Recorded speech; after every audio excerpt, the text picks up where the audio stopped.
ntitwavuga Imana ikura ku cyavu, ikura inyuma y'intama, tutavuze Dawidi. Ese Dawidi kubaho n'ababyeyi be batamwibuka, ese byari binejeje? Ntabwo byari binejeje. Kugeza aho bahamagara abasore bose, Isaka akumva mu basore bashobora kuba umwami nta muntu usigaye, kugeza Imana ubwayo ari ibwiye umuhanuzi ikamubwira ngo haracyari undi, aba bose ni abagaye. Ariko atubera icyitegererezo. Abantu bose ntibazabumbura Petero ngo basome Matayo, ariko bazasoma ubuzima bwa Hortense, bazasoma ubuzima bwawe. Niyo mpamvu ukwiriye kugira imbaraga kugira ngo utsinde, kugira ngo uneshe, kugira ngo usohokane ubuhamya. Ukwiriye kugira imbaraga, amaboko yawe agakomezwa, kugeza igihe ibyo Satani yibye n'ibyo yanyazi wawe no mu bawe, kugeza igihe bigarukiye, udacogoye, utirukanse ngo uhunge urwo rugo, utirukanse ngo uhunge ibyo wahamagariwe. Umwami Imana nakomeza amaboko yawe turimo dusenga, kugeza igihe ibyara amarira bizahesha Imana icyubahiro, abatazi Imana bakavuga ngo twarayibonye. Imana ikoresha ibintu bitandukanye kugira ngo yiheshe icyubahiro.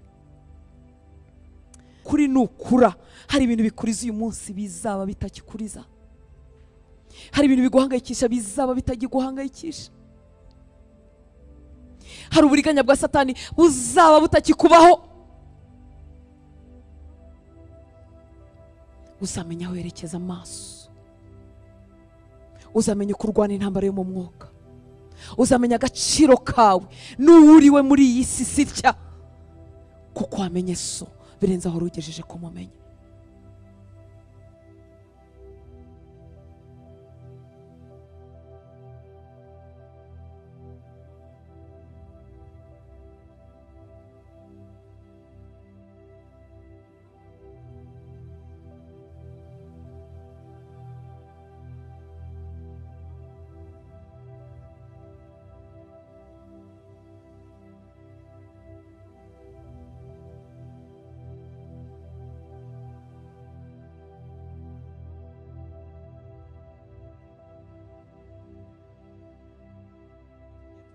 Mu magambo yacu hanyuma tuganira ijambo ry'Imana. Umuntu yabigamburira ko munambaho, ariko niwe udushoboza. Reka duhe icyubahiro ngo udushoboza. Data, tuguhaye icyubahiro, niwe watwimenyekanishije. Nta kintu na kimwe twamenya cyo mu bwami bwawe tutakibwiwe nawe. Utubereye Data, niwe udufashe mu biganza byawe, ngo nta n'umuntu wabasha kudukuramo. Tujya tugambirira kukunambaho, ariko niho dufata, ukadufata imyaka igatambuka, ukadufata tugatambuka mu bihanamanga, ukadufata tukaminuka imisozi, ukadufata tugaca mu bayabza amarira ntibiduherane, ukadufata Uwiteka Mana Nyiringabo, ukatubera umucyo mu mwijima w'ubuzima. Hahandi tureba tukabona ntitureba imbere, ariko nabwo ukadufata ugahanagura amarira ku maso yacu. Niwe twaje kuramya nanone uyu mugoroba, twaje twihuta dusiganwa tuva mu mirimo itandukanye, kuko imitima yacu igufitiye inyota. Urakoze Mwami ko waduhaye ahantu kugira ngo tuhahurire, twongere twigishwe nawe, twongere dusuke ibyuzuye imitima yacu. Ufite ibyo wifuza gukora mu buzima bwacu, nicyo cyatumye turembuza. Nasanze utajya uhamagarira umuntu busa. Niba abagabo b'imfura, abantu biyubashye, iyo batanze appointment, iyo bahamagaye abantu, haba hari ibintu by'umumaro by'ingenzi bashaka kubabwira, kuko bazi ko igihe ari iki giciro. Nankaswe wowe Umuremyi w'ijuru n'isi. Turi hano Mwami kugira ngo ukore icyo ushaka n'icyo wagambiriye mu buzima bwacu. Ndagushimira ko utuzi mu mazina yacu, kandi kutatwitiranya Uwiteka Mana Nyiringabo. Twese uratuzi, uzi ibyuzuye imitima yacu, ubasha kubisobanura, ubasha kubikora neza. Niyo umuntu yaza gusa akicara Mwami atagibasha gutondekanya amagambo, atagibasha kuyavuga, ubasha kumenya impamvu imugenza, ubasha kumenya ibyuzuye mu mutima we nyaguhora ku ngoma. Turaguhamagaye kugira ngo hano hantu tuhahembuke, hano hantu tuhazukire, hano hantu tuhasubirizwe mu imbaraga, hano hantu uburyohe bw'agakiza benshi batakaje bwongere butugaruke mu Uwiteka Mana Nyiringabo. Hano hantu Mwami ijuru riradukingukire, kugira ngo ijuru ribaye nk'ikirere cy'umuringa, ryari rikomeye rirakomeye rwose umuntu atakikumva, ryongere ritobo kuwiteka Mana nyiringabo, kugira ngo umuntu akumve mukunzi mwiza, maze abaje barwaye bakirira imbere yawe, indwara z'umubiri zikire, indwara zo mu mutima umuntu atajya abasha kuvuga nuko kuzisobanura nazo zikirira imbere yawe witeka Mana nyiringabo, amarira hanagurwe ku maso yacu, umwijima uhunge, umucyo wawe ube mwinshi mu buzima bwacu. Turagushaka witeka Mana nyiringabo, ngwino twibwire mu izina ryawe. Twagarutse mwami tumeze nkuko Yakobo yakiranye ijoro ryose akavuga ngo sinkure ku rutampaye umugisha. Turagushaka mwami w'abami, turashaka ko wivuga mu izina ryawe, buri muntu akakwimenyera ku giti cye. Imana twabwiwe iyo turi twenyine ntidutabara, ntituyumva, ntituyibona. Imana twumvanye abandi, ikinyenga cyiza cyo kugendana n'abandi kiraryoha iyo bahari, ariko iyo twasigaye twenyine nikidufashanya guhora ku ngoma. Iyo turi mu bihugu bizakure, iyo turi mu mago yacu turi twenyine, ibibazo byadukubise turi twenyine, Imana yo mu kivunge ntabwo idutabara ngo tuyibone. Turagushaka by'umwihariko witeka Mana nyiringabo, ngwino wivuge mu izina ryawe imbere y'ubuzima bw'abahungu bawe n'abakobwa bawe. Ngwino twisobanurire, ngwino twigishe tukumenye mwami w'aba. Nta n'umuvuga butumwa w'igitangaza wabasha kukuvuga ngo maze bituma utaha mu mutima w'umuntu, ariko ufite ubushobozi, witeka Mana nyiringabo. Gakeya gatumye tugaruka nuko hari uko twibwiye tukakubona, tugasanga ntuhemuka, tugasanga urizerwa, tugasanga uri umugizi wa neza, tugasanga ukiza ibyaha mwami w'aba, na bya bindi byatubayeho akaramata ubasha kubikiza witeka Mana nyiringabo.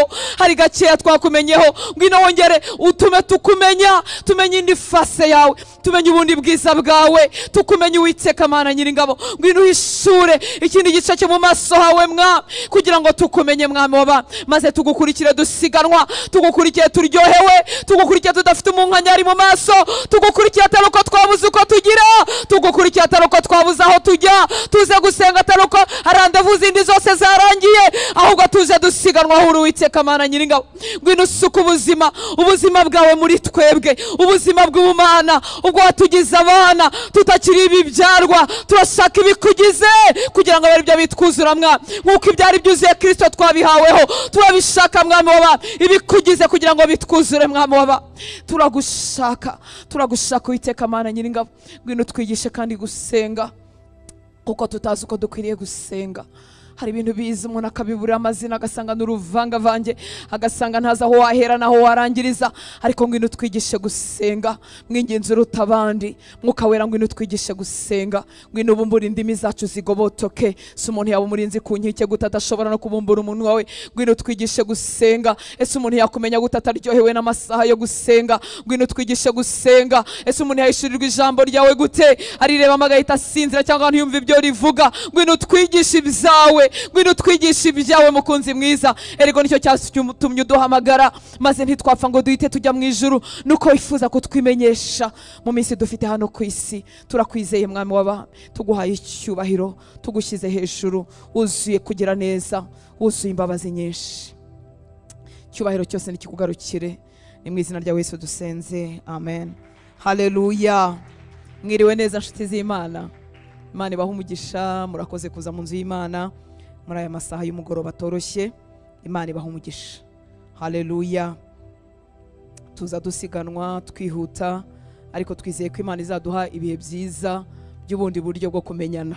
Haleluya. No gukorana no gushyigikirana, udukunda uza kudusura, ariko ufite inshingano nyinshi zitatuma udufasha imirimo. Imana iguhe umugisha. Turagukunda kandi turakwishimiye. Nawe Imana yashyize ku mutima wawe kudufasha imirimo kugira ngo dukorane uyu murimo wa data. Nawe Imana iguhe umugisha. Turakwishimiye, turagukunze. Haleluya. Twizeye ko data azadushyiriraho uburyo bw'amatsinda matoya, aho tuvuga ngo ese umusore waba umurinzi ku nkike yahagarara ate, ese umukobwa w'umurinzi ku nkike yakwitwara ate, ese umubyeyi, ese umugabo. Twizeye ko Imana izaduha ubwo buryo. Haleluya. Nongere mbashimire gutanga ubutunzi bwanyu kugira ngo tubashe kuba hano hantu tuhakodeshe, dukomeze tuhateranire. Kwezi kurashize duterana. Imana ibahe umugisha. Mwarakoze gutanga ibyanyu, mwarakoze gutanga umwanya wanyu. Hanyuma simbe nsengera amafaranga azishyura Sara, ahubwo ngasengera ubugingo bw'abantu. Imana ibahe umugisha. Haleluya. Reka tuganire ku ijambo ry'Imana. Tuzagira amasengesho y'iminsi 3 kubw'ubuntu bw'Imana mu kwezi kwa 8. Tuzabamenyesha amatariki.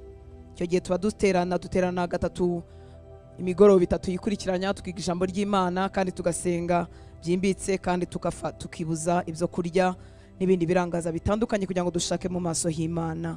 Amatariki nitumara kuyamenya neza turebye disponibilité y'iyi sare tuzababwira. Mwami Yesu abaho umugisha. Haleluya. Ninde waje uyu munsi kuwa gatatu ushize tutari turi kumwe ngo tumurebe bazamura ikiganza? Imana ibaho umugisha, Imana ibaho umugisha. Ni benshi, turabishimiye, ni karibu, Imana ibagire neza. Turakomeza mu nyigisho twatangiye. Haleluya. Kuwa gatatu ushize zivuga ngo mon identité cyangwa se identité yanjye kindanga ngewe ndi umwana w'Imana. Haleluya. Nifuza ko Mwuka Wera yabitwumvisha nkuko biri bigacengera bikaba mu mitima yacu n'uburemere bifite. Haleluya. N'uburemere bifite. Imana isabidukorera. Tuzabimaramo iminsi kandi nizeye ko hari icyo bizakora mu bugingo bwacu. Umuntu wese umubajije wihitira yakubwira ati ndi umwana w'Imana. Nanjye ndiwe. Biroroshye kubivuga ariko turashaka ubumenyi burenze ubwo ngubwo kuvuga ngo ndi umwana w'Imana. Turashaka ubuzima nyine nk'ubw'abana b'Imana. Haleluya. Haleluya. Umwana w'umutware w'iyisi, umwana kandi umaze gukura mu kigero cy'ubwenge aba abizi neza ko ari umwana w'umuntu ukomeye. Siko bimeze? Arabigendera mu ishuri yagiye yababizi ko atandukanye n'abo bana bigana. Haleluya. Niyo baba bari mu rugendo shuri n'abandi banyeshuri muri bisi z'ishuri yicayemo ariko arabizi ko kamemu hari akantu k'akadiferanse. Haleluya. Ndakwifuriza kumenya, nanjye ndabyifuriza kumenya ko turi abana b'Imana. Umunsi ku munsi tukigira imbere uko kumenya kukatwuzura ngo turebe uburyo urugendo rw'agakiza rwaturyohera. Ntago ndimo kubikwigisha narabimazeyo byose ariko bimwe bikeya namenye hari icyo byamaze biturisha umutima wanjye, numva uvuye mu kirere aho warumanitse mu mpagarara z'isi itajya zishira, numva uratekanye. Haleluya. Ariko ndifuza kwigira imbere. Amen. Identité yawe iruta izindi ni ukuri umwana w'Imana. Niba warizeye Kristo. Haleluya. Niba utaramwizera amarembo arafunguye akurambura amaboko kugira ngo umwizere. Kuko rero uri umwana ufite droit cyangwa se uburenganzira, yewe ufite n'ubutware, autorité y'abana. Hari ukuntu abana bakuze bashobora guhagararira ababyeyi babo bafite ubutware runaka. Ufite na devoir cyangwa inshingano, ibyo bindi tuzabivugaho mu minsi izakurikiraho. Devoir n'inshingano tuzagenda tubigarukaho hanyuma, sibyo byihutirwa. Haleluya. Iyo umuntu yamenye uburenganzira akamenya ubutwara afite nk'umwana, inshingano birikora. Haleluya. Umwana wese utangiye kumenya ubwenge, umwana ukuze ahita ajya mu turimo tw'iwabo wase birihuta. Imana yacu tugire neza. Ibi bintu rero yaba kugira uburenganzira nk'umwana, yaba ubutware mfite nk'umwana, yaba yewe n'inshingano, ibi bintu iyo tubyitegereje dusanga iteka byiyongera, bigakura, bikongererwa agaciro, bikaba byinshi bigendanye n'icyo twakwita ikigero cy'ubukure. Haleluya. Ikigero cy'ubukure mu kuba umwana, twaravutse igihe twizeraga Kristo, ariko ikigero cyacu cy'ubukure, gukurira mu bo twagizwebo, mu bo twahindutse kubabo, hanyuma tugakura. Haleluya. Bizatuma ibyara uburenganzira wowe ubimenya kandi ari byinshi kuko wakuze. Bizatuma ibyara uburenganzira ubiyoberwa kuko ukiri umwana mutoya. N'ubutware nuko umwana ukuze w'umuyobozi nkuko narimvuze arabizi, azi ubutware afite yaheshejwe n'urugo yavutsemo. Haleluya. Ariko abatoya bose baba benda gusa, yewe n'inshingano byose ni kimwe. Imana yacu tugire neza. Ikigero cy'ubukure rero ni icy'umumaro cyane. Amen. Hari amagambo amwe Paulo yavuze mbisanisha nubwo ngira ngo bidahuye cyane, ariko aravuga ngo arakubita ariko si nkuhusha. Ni ukuvuga ngo ikidutera gusenga neza, ikidutera gukubita tudahusha, ikidutera kumenya urugamba rwo mu mwuka, ikidutera kuryoherwa n'agakiza ni igipimo cy'ubukure. Haleluya. Iyo igipimo cy'ubukure kidahari turakubita tugahusha, ntago tuba tubizi neza se bigenda bite, se bikorwa bite, se ubundi satani ntandusha imbaraga, se ubundi. Ariko gukurira mu Mana, gukura ku mwuka wacu, haleluya, bituma ibi bintu bijya mu buryo kandi umwanzi ababizi. Yesu ashimwe. Umwana muto ntashobora kumenya uburenganzira bwe. Nubwo umubyeyi mwiza yamwandikira testament cyangwa ngira ngo nindagana hari simbizi, yamwandikira yamusigira ibintu, urwandiko rurerure rumubwira ibyo yemerewe, ibyo azatunga, ibyo azageraho. Ariko kuva akiri umwana, nubwo umuroya, umuntu wize amategeko neza neza, uzi kubivuga neza, yakwicarana n'uwo mwana w'imyaka 3 n'urugero, akabimusobanurira, akamusobanurira ingingo zimurengera, akamusobanurira uburenganzira, akabimubwira, ibyo bintu byagira umumaro? Ntawo byagira. Ese nuko testament idahari? Ese nuko ibyo se amuraga n'ibyo amubwira bidahari? Yewe ashobora no kubimubwira isa ataranapfa gihari, ariko umwana kubera igipimo cy'ubukure kikiri hasi ntazigera bimenya, nubwo yabibwirwa na roya w'igitangaza cyangwa umwavoka w'igitangaza. Muranyumva shize Imana? Haleluya. Umumaro wo gukura mu gakiza urihutirwa kurusha ibyifuzo byose uri musengera. Kadoyese icyubahiro. Haleluya, haleluya. Turacyakundanye. Shaka kuvuga uti yewe yarazi kuntu ikintu usengera kiremereye we, ku buryo numva ntamara n'ukwezi. Gukura kwacu kurihutirwa cyane cyane cyane. Mana yacu tugire neza.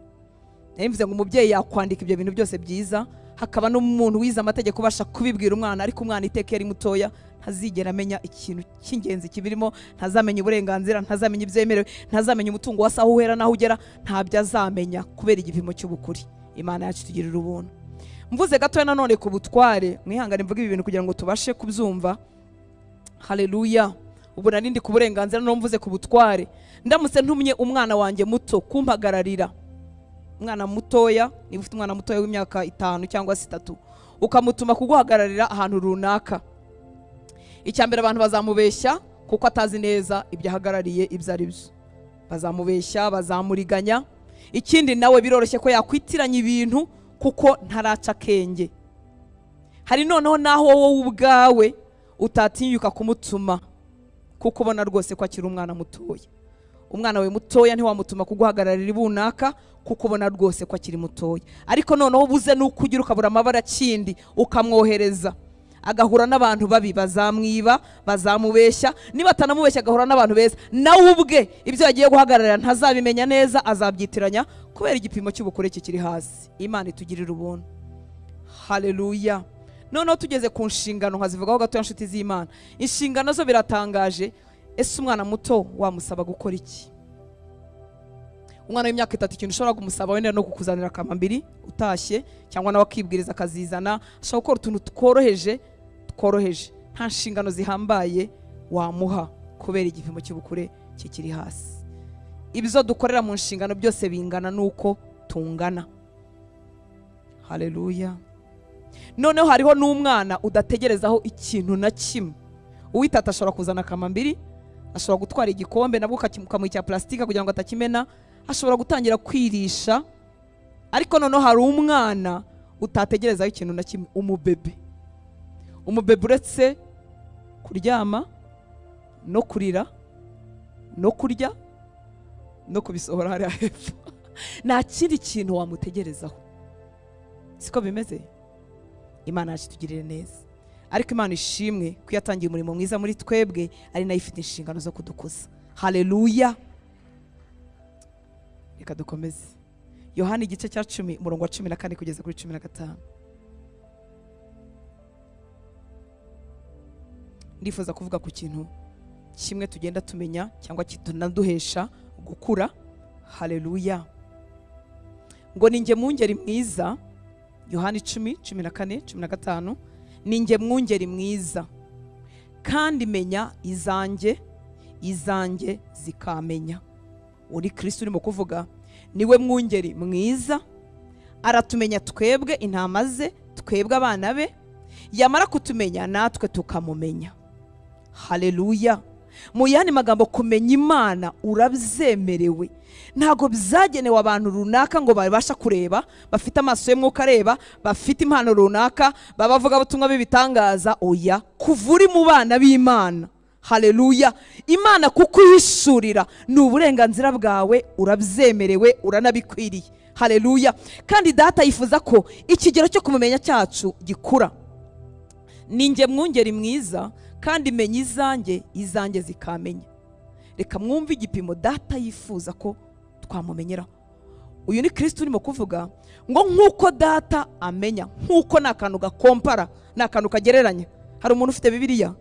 Haleluya. Hari umuntu turimo gusoma twembi ngo ninjye mwungeri mwiza kandi menya izanjye zikamenya nk'uko data amenya. Ubwo ni Kristo urimo kuvuga nk'uko data amenya Kristo. Kristo arimo arivuga aya magambo, nk'uko data amenya nanjye nkamumenya kandi mfira intama zanjye. Umva ikigereranyo.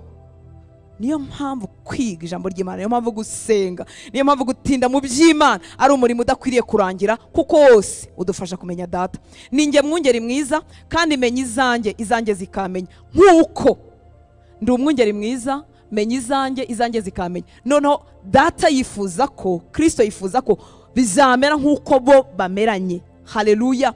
Nk'uko data amenya nanjye nkamumenya. Kristo yifuza yuko umenya Imana nk'uko wowe na se baziranye. Haleluya. Si igipimo cyo hasi ngo tuvuge ngo twarabirangije. Arashaka ko tumumenya nk'uko wowe na se baziranye. Haleluya. Nk'uko ibyago bya mbere umwana azagira ni ukutamenya se. Nibyo byago by'akaga. Kutamenya se, kutamenya imbaraga se afite, kutamenya urukundo se amukunda, kutamenya ubutware se afite. Nicyo cyago cya mbere cy'umwana. Haleluya. Yaba umwana usanzwe wo mu mubiri, yaba natwe abana b'Imana. Biroroshye kuvuga ngo Imana ndayizi. Uzumva n'abantu bose bavuga ngo Imana ngo nanjye ndayizi. Biroroshye kuyimenya gutyo. Ariko ubumenyi turimo dushaka buzaza n'impinduka mu buzima bwacu no mu misengere yacu n'ubumenyi bwimbitse, ni ukumenya kuri deep. Haleluya. Atari ukumenya kugereranyije, ahubwo kumumenya rwose. Tekereza gato uburyo Yesu yarazi data. Imisengere ya Yesu, imyitwarire ya Yesu, nafashaho utuntu dukeya turakwereka uburyo Yesu atashidikanyaga wose ari we n'icyo asamubereye n'umubano bafitanye. Haleluya. Tekereza gato uburyo Yesu yarazi data, umenye ngo nicyo gipimo data yifuza ko wazamukamo ukumumenya. Birihutirwa, ni iby'ingenzi. Biradusaba ko tufatira umwanya, biradusaba ko tuva mu rusaku gusa tukitoza kumumenya, kugira ngo ubuzima bwacu nk'abana b'Imana burabagiranire hano mu isi, bushira umunkanyari, bushira umuruho, kandi dufite data. Amen. Yohana 11:41 na 42.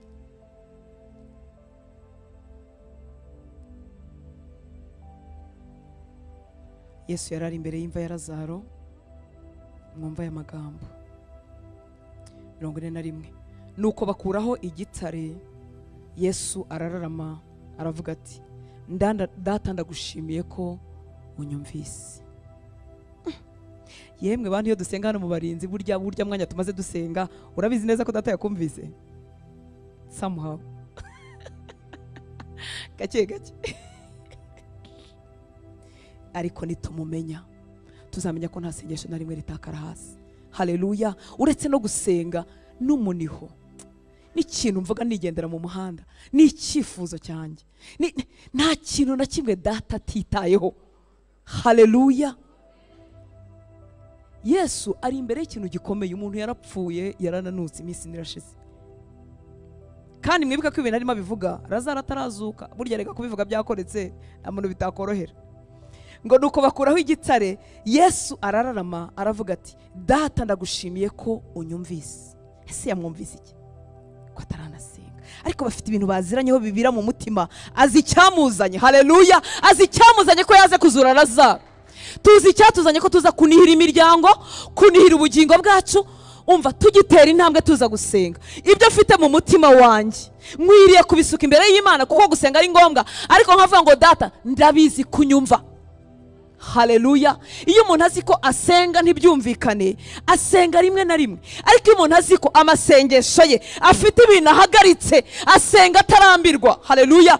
Icyamukabaho nk'aho Kigali ihagaritswe n'amasengesho yawe, icyamukabaho nk'aho umuryango wawe ubayeho kubw'amasengesho yawe. Mana yacu tugirire neza. Haleluya. Ngubwanjye 42. Yesu we uri mwiza. Ubwanjye narinzi yuko unyumva iteka. Imana data, Imana yawe ikumva iteka. Ubwanjye narinzi yuko unyumva iteka, ariko mbivugiye ku bw'aba bantu. Ni nkaho yakavuze ngo mbivugiye ku bw'aba bantu batazi ibyanjye nawe, batazi umubano mfitanye nawe. Niyo mpamvu rimwe rimwe dusenga cyane, kuko ntago bikeneye ko dukomezanya, kuko abantu ntibazi umubano wacu na Kristo. Ngo ubwanjye narinzi yuko unyumva iteka, ariko mbivugiye ku bw'aba bantu bangose ngo bizere yuko ari wowe wantumye. Haleluya. Ikintu gitangaje rero hepfo nibwo ahamagara Lazaro. Lazaro, zuka. Niba ari zuka, sohoka. Haleluya. Yatangiye avuga ngo data ndagushimiye yuko unyumvise, ndagushimiye yuko unyumva iteka, hanyuma noneho Lazaro sohoka. Bisa nk'ibicuritse, ariko mu bana afitanye na se, kuko azi se uwo ari we. Isengesho rye ntabwo ricuramye, arabizi ko se amwumva iteka, arabizi ko se ari kumwe nawe, arabizi ntabishidikanya. Dore kukumenya mwami, dore kumenya uwo utuberewe yewe, dore kumenya ko turi abana, dore kumenya kuri data, dore kumenya ko twumva iteka. Maze turekeraho kuruhira mu nzu yawe. Haleluya. Nafashe urundi rugero rukomeye ageze igihe cyo hafi gupfa. Mariko 14:36. Cyari igihe gikomeye mu gashyamba, arimo asenga mu bihe bye bya nyuma, ku murongo wa 36.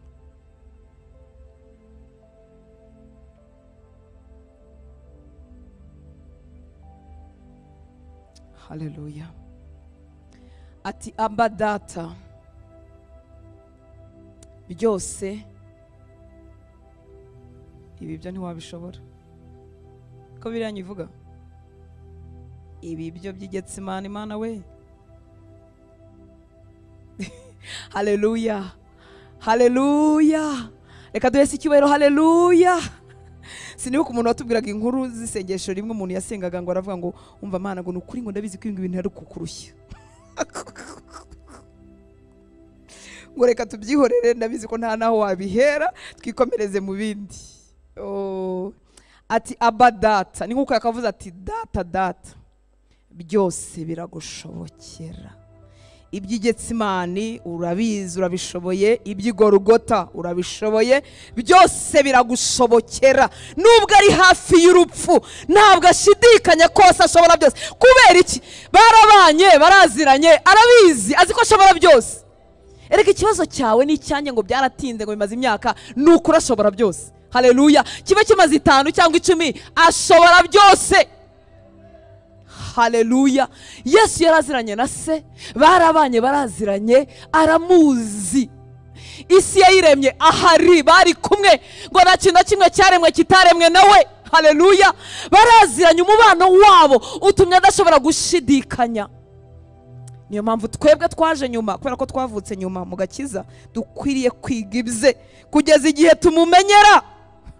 Haleluya. Ati Aba data, byose biragushobokera.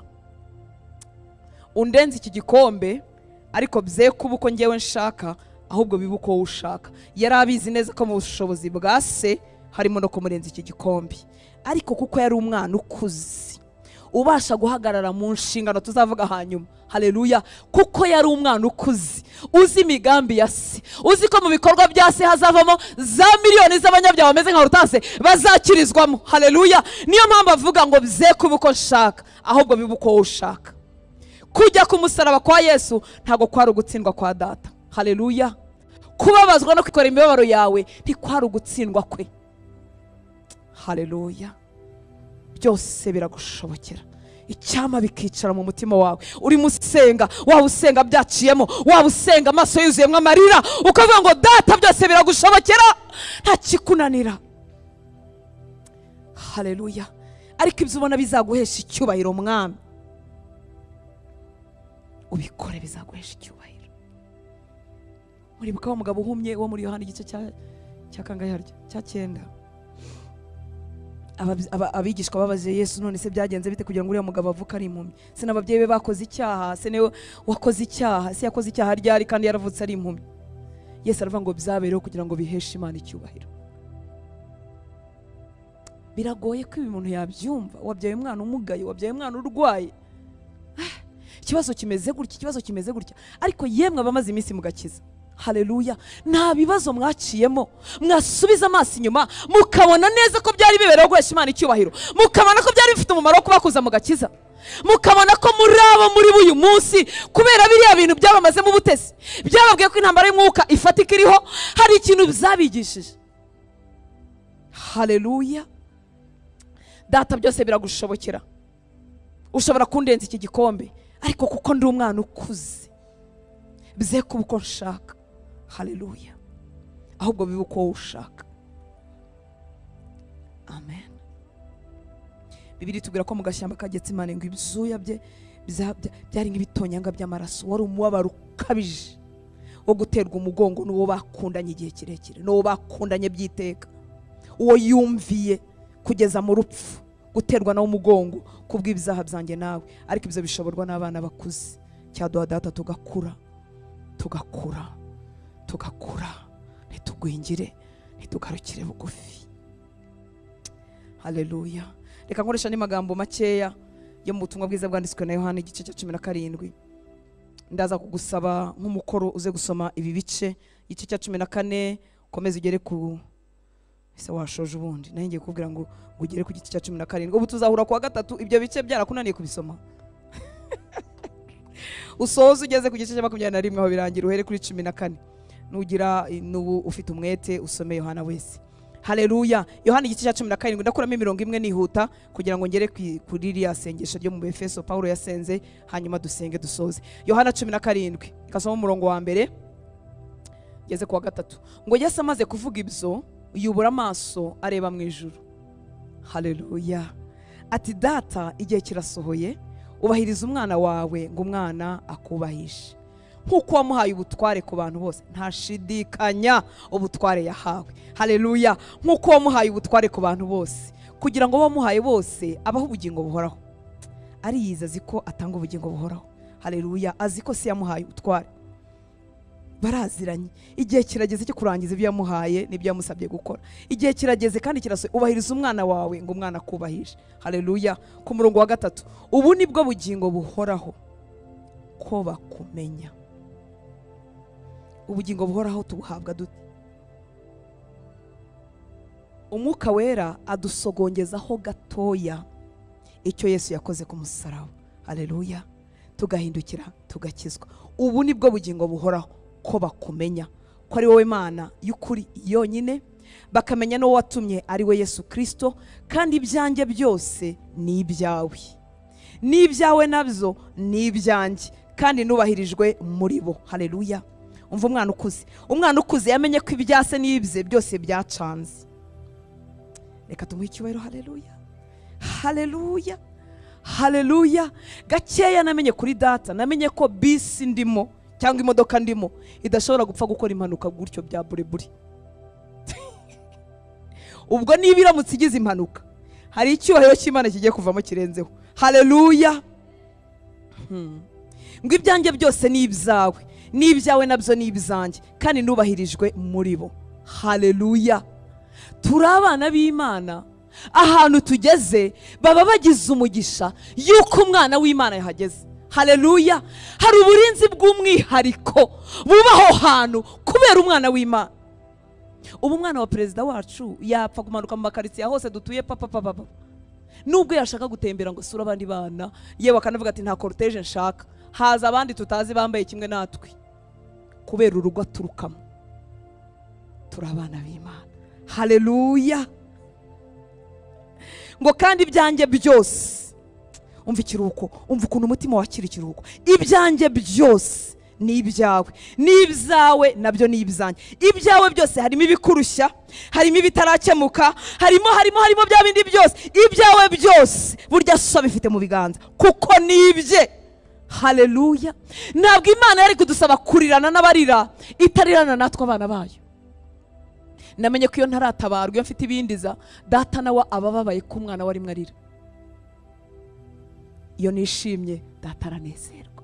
ko murimo ababyeyi muri mwebwe hari umwana we wari wagraduatinga ngo urushaho kunezerwa, hari umwana we wari warira mu ishuri, wari watsindwa mu ishuri ngo unanirwe kubabara, kandi turi abantu buntu bagira iminsi yo kubyuka neza no kubyuka nabi. Nankanswe data utagira n'igice cyo guhinduka, reka tumuhe icyubahiro. Haleluya.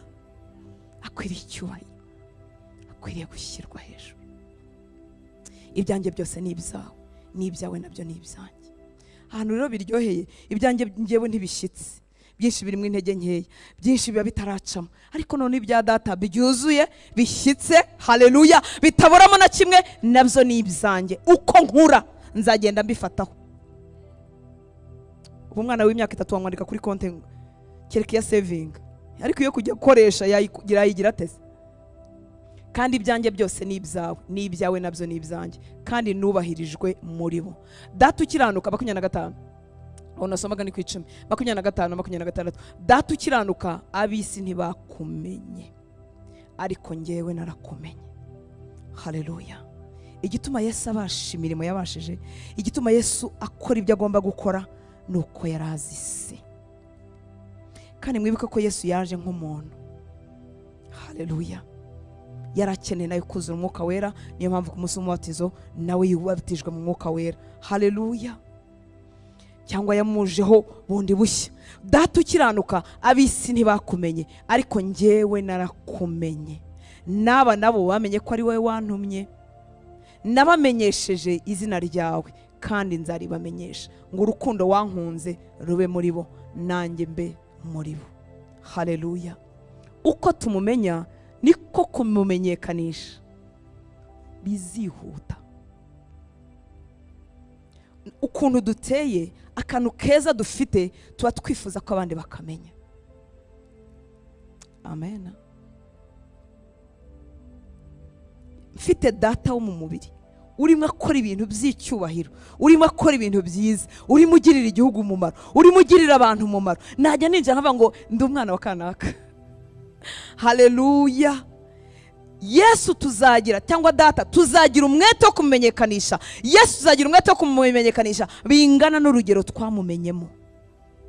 Twasenga tugasakuza tugahagurutsa abantu, mujye mwivuga butumwa, mujye muhaguruke.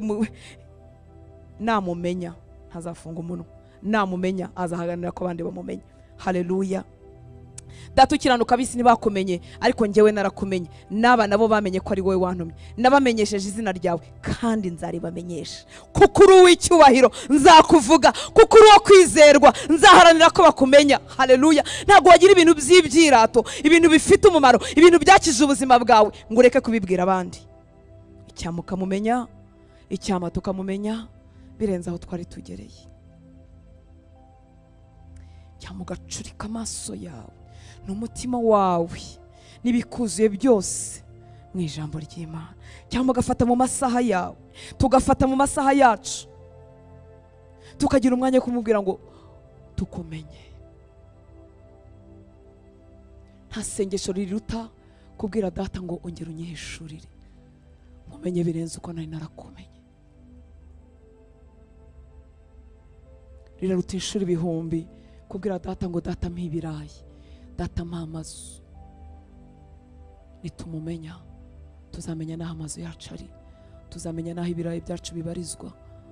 Nitumumenya ubutware dufite, uburenganzira dufite, buzaduhesha ibyo byose twagenewe. Haleluya.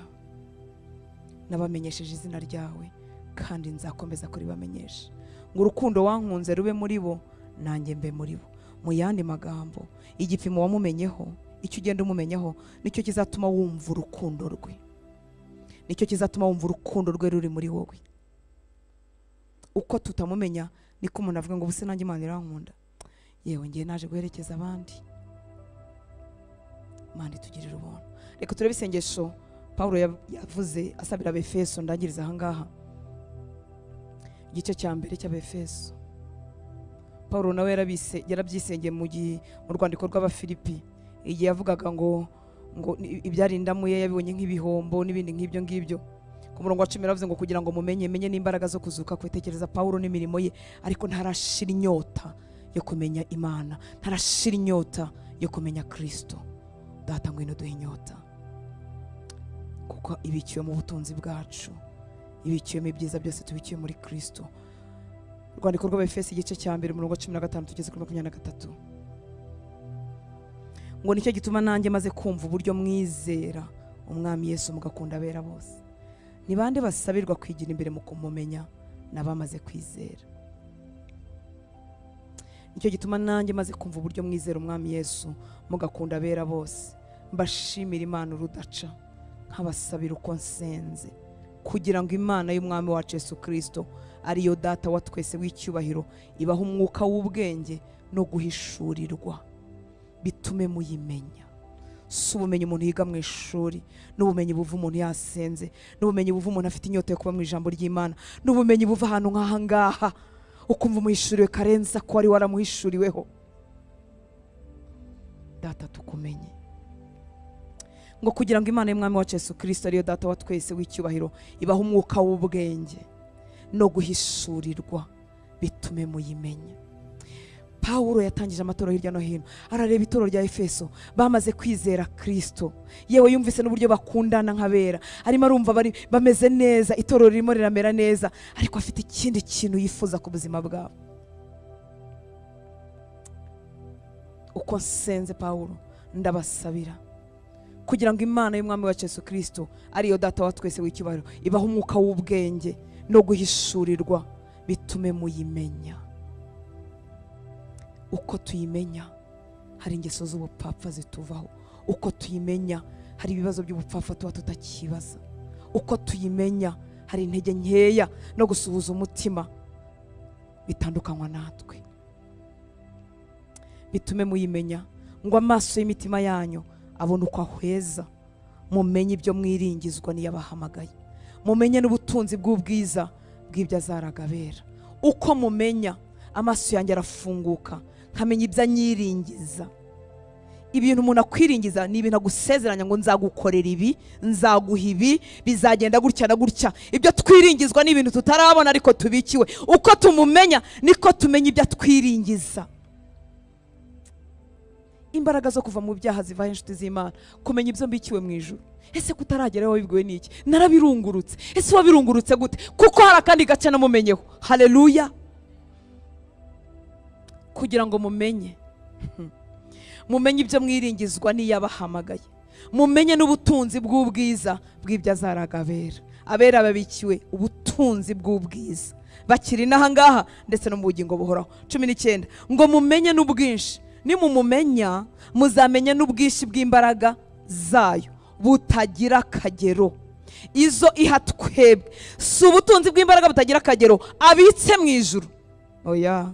Uko tumumenya duhishurirwa ubu bwinshi, izi mbaraga nyinshi zitagira akagero iziha twebwe abizeye, nk'uko imbaraga z'ububasha bwayo bukomeye ziri. Haleluya, haleluya.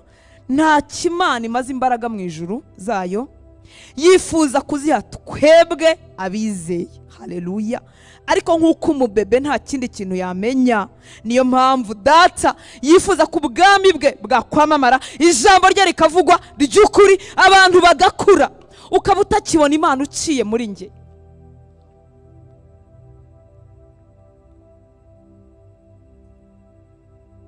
Nasanze abantu benshi, batari benshi, bamwe na bamwe bajya mu masengesho rimwe na rimwe bataba bagiye gusenga, ahubwo baba bagiye gusengerwa. Niba umuntu adashobora gusenga atajyanye n'umukozi w'Imana runaka, ubwo bagiye gusenga cyangwa bagiye gusengerwa? Nitambukiraga. Haleluya. Twari mu butayu, twari mu ishyamba, twari mu cyumba, ariko wacunguza neza ugasanga ntarasenga n'iminota 10, kandi ahora mu cyumba no mu butayu, ahubwo arasengerwa, hanyuma bakamubwira iby'Imana ivuze. Mumenye n'ubwinshi bw'imbaraga zayo butagira akagero, iziha twebwe abizeye, nk'uko imbaraga z'ububasha bwayo bukomeye ziri. Haleluya. ubwinshi bw'imbaraga butagira akagero ibuha abizera, ntabwo ibuha abamaze kugaragarwaho n'impano. Iyo usenganye n'umuntu ufite impano akaba arimo gusenga, niwe uba urimo gusenga, ntabwo ari wowe urimo gusenga. Imana yacu tugire neza. Haleluya. Icyama amaso yawe agahweza ukamenya ibyo wabikiwe n'umwami wacu, ukamenya ubwinshi bw'imbaraga ze butagira akagero, nanjye nkabumenya, nkongera nkigira imbere mu kumenya imbaraga tubikiwe, izo yahaye twebwe abizera, kandi igipimo cyazo ni nk'uko imbaraga z'ububasha bwayo bukomeye ziri. Igipimo cy'imbaraga uhabwa ntabwo ari nk'iza Hortense, igipimo nizo data afite. Haleluya. Ngwizo yakoreye muri Kristo ubwo yamuzuraga mu bapfuye, ikamwicaza iburyo bwayo ahantu ho mu ijuru, imushyize hejuru y'ubutware bwose n'ubushobozi bwose n'imbaraga zose n'ubwami bwose n'izina ryose rivugwa uretse muri iki gihe gusa, ahubwo no mu bihe bizaza. Haleluya. Ngo kandi yamuhaye gutwara byose, ibishyira munsi y'ibirenge bye, imuha itorero ngo abe umutwe waryo usumba byose. Hanyuma itorero naryo ribe umubiri we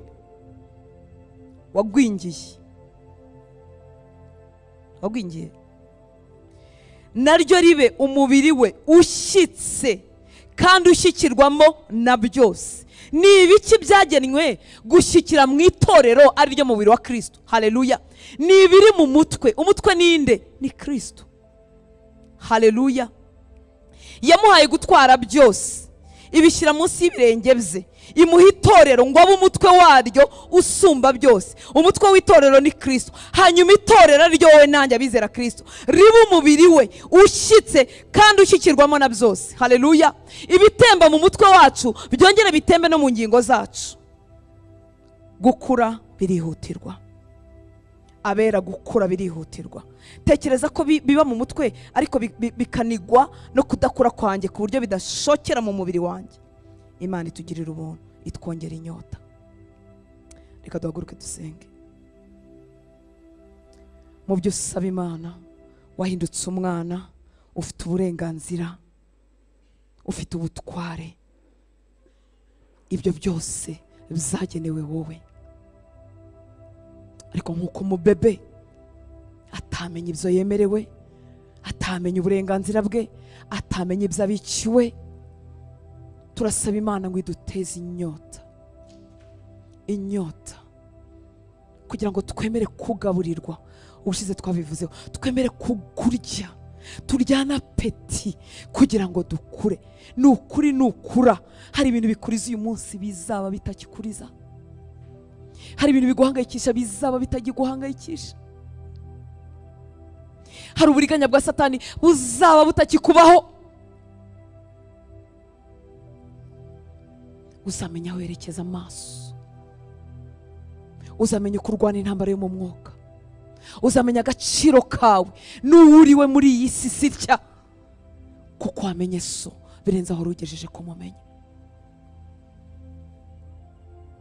Amagambo y'Imana twumva ntabwo ari amakuru nk'ayo kuri BBC, ntabwo ari aya makuru nk'ayo kuri televiziyo zitandukanye. Amagambo y'Imana twumva akuza umwuka wacu. Ibibora bitungwa n'ibibora. Uyu mubiri urabora utungwa n'ibyo kurya bibora. Uzareka kubishyira muri firigo nyuma y'iminsi 3 uzasanga byaboze. Uyu mubiri ubora utungwa n'ibyo kurya bibora, ariko umwuka wacu ikiwukuza ni amagambo yose Kristo avuga. Haleluya.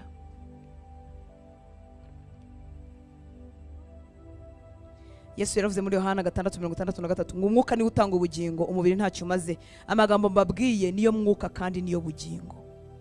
Amagambo Yesu avuga ni umwuka kandi ni ubugingo. Uko dutinda kuba mu ijambo ry'Imana, dufite umutima wasamye, umutima unyotewe, niko nkerereza gukura kwanjye. Nta mubyeyi wese utarizwa no kugira umwana wakuze mu gihagararo ariko ntakuze ubwenge. Nta mubyeyi wese utababazwa no kubona umwana wageze igihe cyo kuvuga ariko akabona ntiyavuze. Yagera igihe cyo kugenda akabona ntiyagenze. Yagera igihe cyo kwiyicaza akabona ntiyicara. Yagera igihe cyo kwihagurutsa akabona. Umubyeyi wese yicwa n'agahinda. Ni bande babinezererwa n'abanzi. Satani anejejwe nuko ntamenya ibyo mbikiwe mu ijuru. Satani anezezwa nuko ntamenya ubutware n'ubushobozi mfite hano ku isi. Niyo mpamvu duteze ibitotsi byo mu mwuka, ugasenga iki cyumweru ikintu ugasiba. Niyo mpamvu gusohora mu nzu y'Imana, kuko azi ko nuwatinda ugahura n'ijambo ry'ukuri, arabizi neza ko uzakura byanze bikunze. Nkuko umubebe bonsa bakamuha amata, bijyanze bikunze azakura. Mwanzi arabizi. Niyo mpamvu tugira busy mu by'umumaro ariko bibora. Imibiri yacu igakura, amafaranga tukayabona, tukagira imyenda, tukagira amazu, tugakura rwose mu by'umubiri, tugakura no mu cyubahiro, abantu bakatumenya, tukubaka amazu meza, abantu bakamenya ngo hara niko kanaka. Ibyo byose bigakunda, ariko azi neza ko ibitunga umwuka bituma umuntu wo mwuka akura ari iby'umwuka. Yesu yavuze, amagambo yanjye ni umwuka kandi ni ubugingo. Reka tumubwira twongerera inyota. Nkuko nta muntu utubwiriza kunywa amazi iyo tunyotewe, reka tumusaba twongerera inyota. Tujye mu nzu ye dusiganwa, tujye mu ijambo rye dusiganwa, ibihe byacu byo gusenga dusiganwe. Yaba uri wenyine, yaba uri kumwe n'itsinda, ugira ibihe usiganwa. Iyo dushonje dushakisha hari ibyo kurya. Nta muntu ubitubwiriza, kereka umuntu arwaye cyangwa afite ubwenge bwuzuye cyangwa ari umwana mutoya. Ariko umuntu mukuru wese, niyo twakoze ingendo ndende turimo tujya kure, iyo usonzeye ku nzira urahagarara ukagura akantu ko kurya kuko urashonje. Yatugeze kuba abana, twaravutse mu buryo bwo mu mwuka. Ibyo ni ibintu bidashidikanywaho. Niba warizeye Kristo, amazina yawe yanditswe mu gitabo cy'ubugingo. Ariko si imyaka maze mu mwami, imyaka njyewe maze mu mwami, imyaka umaze mu mwami, imyaka umaze waravutse, uko uhagaze, kwizera ufite, imbaraga ufite mu mwami, uko ubashije gutsinda iby'isi, uko ufite imbaraga zo kwiringira ibitakwiringirwa nka Aburahamu, birangana n'urugero wagaburiwemo cyangwa utagaburiwemo. Reka twisengera nyuma dusoze. Ndasaba Imana ngo ikongerere inyota. Ubikiwe byinshi ukiri hano ku isi, byinshi bizatuma izina ry'Imana rihabwa icyubahiro. Uko umubyeyi anezerwa iyo umwana we agize achievement runaka, niko data gutegereje umunsi ku munsi. Aravuga ngo icyama kongerwamo imbaraga, na kiriya akakirenga, na ririya shura akarirenga, na kiriya kibazo akagitsinda. Icyama kongerwamo imbaraga, na hariya akaharenga, na hariya akaharenga. Cyama kongerwamo imbaraga, akamenya ko ibi ngibi ari ibizatuma amaboko ye mu mwuka akomera, ari ibizatuma data aheshwa icyubahiro.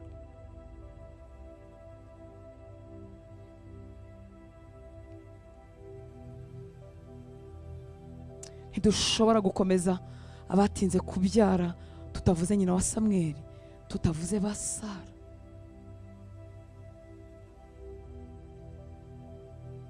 Ntitwavuga Imana ikura ku cyavu, ikura inyuma y'intama, tutavuze Dawidi. Ese Dawidi kubaho n'ababyeyi be batamwibuka, ese byari binejeje? Ntabwo byari binejeje.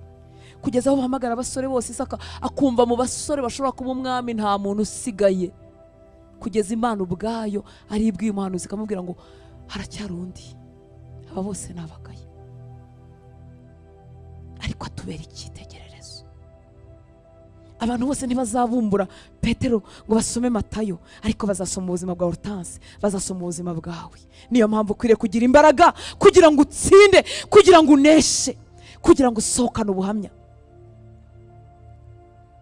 Ukwiriye kugira imbaraga, amaboko yawe gakomezwa, kugeza igihe ibyo Satani yibye n'ibyo yanyazi wawe no mu bawe, kugeza igihe bigarukiye udacogoye, utirukanse ngo uhunge urwo rugo, utirukanse ngo uhunge ibyo wahamagariwe. Umwami Imana nakomeza amaboko yawe turimo dusenga, kugeza igihe ibyara amarira bizahesha Imana icyubahiro. Abatazi Imana bakavuga ngo twarayibonye. Imana ikoresha ibintu bitandukanye kugira ngo yiheshe icyubahiro. Reka usenge gatoye mu magambo yawe, umusaba imbaraga, umusaba inyota kugira ngo urye ugaburirwe mu muntu wawe wo mu mwuka. Reka tuzamura amajwi yacu dusenge gatoya hanyuma dusoze. Data tuguhaye icyubahiro, turagushimira ko watubyaye uyu munsi twitwa abana bawe bidashidikanywaho amazina y'abakwizeye yanditse mu gitabo cy'ubugingo turi abana b'Imana ariko urifuza ko tukumenya reka uyu mugoroba amaso y'imitima yacu ahweze tukumenye mwami w'abami tukumenye nitukumenye mwami hari amarira ari buhanagurwe ku maso nitukumenya hari imbaraga turi bwongerwe mu bugingo nitukumenya hari imbaraga zo gusiganwa turi bwongererwe nitukumenya Uwiteka Mana Nyiringabo hari ibyo turi buvemo nitukumenya imiruho yo mu mutima myinshi iratuvaho nitukumenya mwami w'abami hari imbaraga turi buhabwe wabaye umutwe w'itorero itorero rigira umubiri ushyitse ushyikirwamo na byose reka abahungu bawe n'abakobwa ba utwongerera inyota kugira ngo turye kugira ngo tunywere ku masoko y'ubugingo kugira ngo ibiri muri wowe byose byururukire muri njyewe nushaka gukiza isi ukoresha njyewe nushaka guhembura abantu bice muri njyewe nushaka gutanga ibyiringiro bice muri njyewe nushaka kuba igisubizo mu isi bice muri njyewe kuko ni twebwe mubiri wawe ushyitse kandi ushyikirwamo na byose utumare mu bugwingire bwose bwatumye haraho tutaba igisubizo bwatumye turushaho kunanirwa kandi turi abana bawe twuzuza inyota mwami w'abami twuzuza inyota uyu mugoroba twuzuza inyota twongere dusiganwe twuzahuri twuzuza inyota turutire byose twuzuza inyota kubana nawe biturutire byose twuzuza inyota mwami tubasha kuzinduka turi imbere y'amariri yacu twuzuza inyota Uwiteka Mana Nyiringabo amaso yacu n'ibitekerezo byacu bigaruke mu ijambo ryawe twuzuza inyota Uwiteka Mana Nyiringabo abavuye mu mirimo bayigarukemo basiganwa kuko Yesu yavuze ngo nzabakumenyesha nongere mbakumenyeshe kuko yari yarakumenye Uwiteka Mana Nyiringabo ngwino twihishurire kugira ngo tukumenyeshe abatakuzi kugira ngo tubigiriremo umwete kugira ngo tubasange kugira ngo tubarembuze kugira ngo tubahamagare kugira ngo tukugaragaze Uwiteka Mana Nyiringabo yaratinyutse avugira imbere y'ibyaboze avugira imbere y'imva ya Lazaro arabivize ngo aravuga ngo sanzwe mbizi kunyumva iteka Uwiteka we ndasaba imbaraga zidasanzwe kuri iki gicaniro kugira ngo umukobwa wawe uri mwarira kugira ngo umuhungu wawe uri mwarira kugira ngo barimwe basuhuza umutima imbaraga zawe ziyubake mu mitima yabo bavuga ngo sanzwe mbizi kunyumva iteka nuko hari igihe wagennye nuko hari igihe cyawe nuko bibera kuzaguhesha icyubahiro Uwiteka Mana Nyiringabo ngwino twiyereke mwami tukumenye kora ku maso yacu ahweze tumenye tumenye ibyo twiringizwa nawe waduhamagaye tumenye ibyiza bera babikiwe tumenye iby'ubutunzi butagira akagero ibyo babikiwe bakiri hano ku isi ibyo babikiwe gukora ibyo babikiwe guhagararamo ibyo babikiwe gutunga ibyo babikiwe ndetse n'ibyo babikiwe mu bwami bwawe mwami umuntu yava mu byaha bite kandi ibyaha bizungura umuntu yareka inyungu z'isi gute atararungurutse ibyo bikiwe mu ijuru ariko kora ku maso yacu amaso yacu ahweze tukumenye mwami w'abami ndagushimira mwami w'abami uburinzi bwawe bw'igitangaza buri ku bana bawe twese nta nzu n'imwe umwana wawe yinjiramo ngo ingabo zo mu ijuru zibe zitayirimo nta kibazo na kimwe umwana wawe yinjiramo ngo ingabo zo mu ijuru zibe zidahari nta mahanga n'imwe nta bihanamahanga nta misozi n'imwe duterera turi twenyine uko abana b'abami bagira amaeskoti ni kuri kumwe natwe n'ingabo zo mu ijuru urakoze Uwiteka Mana Nyiringabo kora ku maso yacu tukumenye imiruho yose tuzana imbere yawe idukurweho uyu mugoroba duturwe twongere turuhukire muri wowe tumenye uburenganzira dufite muri wowe uburenganzira bwo kumva ijwi ryawe uburenganzira bwo kukubona iteka nta mwana usaba audience agiye kwa papa reka amaso yanjye yongera kwibonere reka umutima wanjye wongere wuzurwemo nawe reka ubuzima bwanjye bumere nk'ubwakubonye koko bumere nk'ubwuzuwemo nawe wangize itorero ungira urugingo rw'itorero ngo warihinduye umubiri ushyitse ushyikirwamo na byose ibyari muri wowe Kristo gukiza indwara ibyari muri wowe Kristo ubuzima bwose bwari muri wowe guhinduka igisubizo ibyari muri wowe nibyo biri muri twebwe mwami w'abami udukize kugwingira mwami imyaka tumaze twaranditswe mu gitabo cy'ubugingo ntabwo ingana n'igipimo cy'ubukure bwacu turacyashidikanya ibyawe, kandi imbere y'imva ya Lazaro yaravuze ngo nsanzwe mbizi kunyumva iteka. Aragushimira ngo ndagushimira data kunyumvise kandi ataraba no gusenga. Uzuza amahoro menshi azanwa no kuguhishurirwa mu mitima yacu. Nasanze umuntu atabyiha, umuntu yagambira ngo nonongeye kugira amahoro ngo sinzongera kuyatakaza, ahubwo tukumenya mwami niko amahoro yuzura mu mitima yacu. Ngwino twihishurire.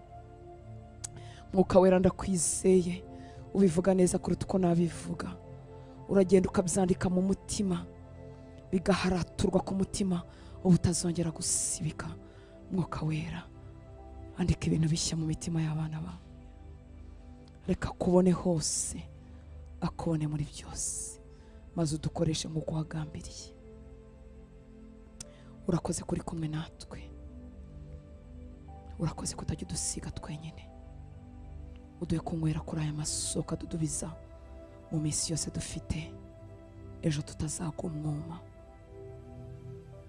Mesheje umugisha ubwoko bwawe baje basiganwa mu masaha y'ijoro, ubaha umugisha, utahane nabo, bakumve mu mitima yabo, bakubone mu mago yabo no mu miryango yabo, bakubone mu kazi kabo, bakubone mu mirimo bafite no mu mihamagaro yabo, bakubone hose Uwiteka Mana Nyiringabo. Utuzamukane, uduhirinde ishurirwa, umunsi ku munsi tugende twigirana imbere nawe. Subize gusenga kose yazanye mu ndiba y'imitima we, umubere igisubizo. Iminsi y'ubuhamya n'amashimwe izagera gihagaze, atarasitaye, ataracogoye, atarazimye, atararambaraye. Ndavuga amaraso yawe ku buzima bwabo, gutwikirwa no guhishwa mu maraso yawe. Umwanzi n'abashaka babure mu izina ryawe Yesu. Urakoze Papa, izina ryawe nirihabwe icyubahiro. Mu izina ryawe Yesu dusenze, amen. Imana ibahe umugisha, ibagirire neza. Mutwihangane ko twarengejeho iminota, reka turamukanye twihuta, hanyuma dutahana amahoro ya Kristo. Yesu abahe umugisha.